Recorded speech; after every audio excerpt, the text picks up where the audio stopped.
Juga salam dan salam tak lupa boleh sampaikan kepada junjungan alam Nabi besar Muhammad sallallahu alaihi wasallam. Allahumma shalli ala sayyidina Muhammad wa ala ali sayyidina Muhammad. Yang kami hormati yaitu pembicara ketiga kita yaitu Datuk Haji Taufik Ikram Jamil. Selanjutnya Tuan Kepala Bidang Pelestarian Adat dan Nilai Budaya dan juga seluruh hadirin yang kami hormati. Langit senja merah saga di senja hari mencari mujair. Sebelum kita masuki pembicara ketiga, marilah kita saksikan penampilan dari suku Duano Kabupaten Indragiri Hilir. Ya, kami persilakan. Nyema adalah suatu pacar yang sebuah hasil laut yang melimpah, yang mana adalah upaya menyemah laut. Ini dipimpin oleh seorang tokoh yang dipercaya, mempunyai kemampuan spiritual, pengetahuan yang tinggi tentang laut, hutan, pantai. Tujuannya adalah supaya mendapat keberkahan dari hasil laut yang melimpah. Pantangan setelah menyembah dola, tidak ada yang melaut selama 7 hari. Kalau ada yang melanggar akan mendapat denda hukum adat. Menyembah dola kita lakukan pada siang hari dan malamnya lakukan rakit saman dan baca doa selamat.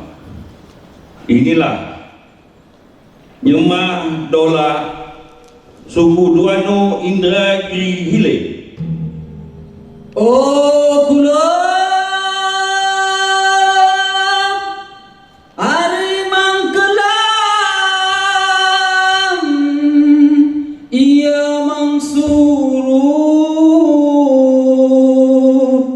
sediuna tungkan kiki jalo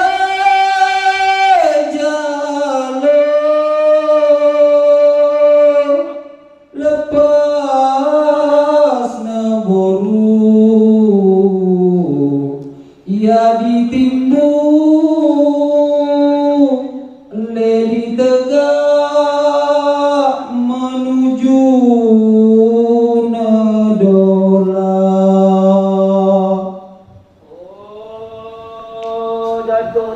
Datuk tanah, Datuk barau, anak cucu menyimak. Oh Datuk tanah, Datuk dola, anak cucu ngimang izin, ngimang maaf untuk menyimak dola. Oh Datuk dola, anak cucu ngimang maaf, imang ampun menyimak dola. Letaknya tempat saji, mina mungkin tepung tawa, di tepung tawa untuk persasaran dola. Tepung tawa persasaran dola, utawa tosana sin alus untuk melindungi dola. Meko pulo tepung tawa.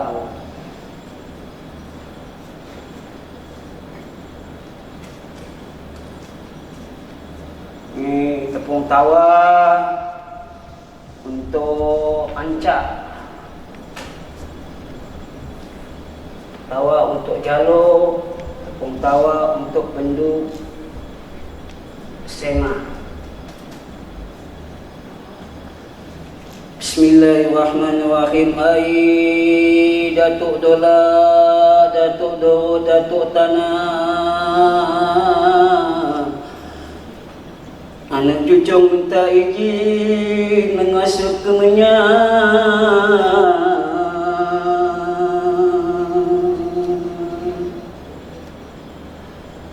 Ni menabur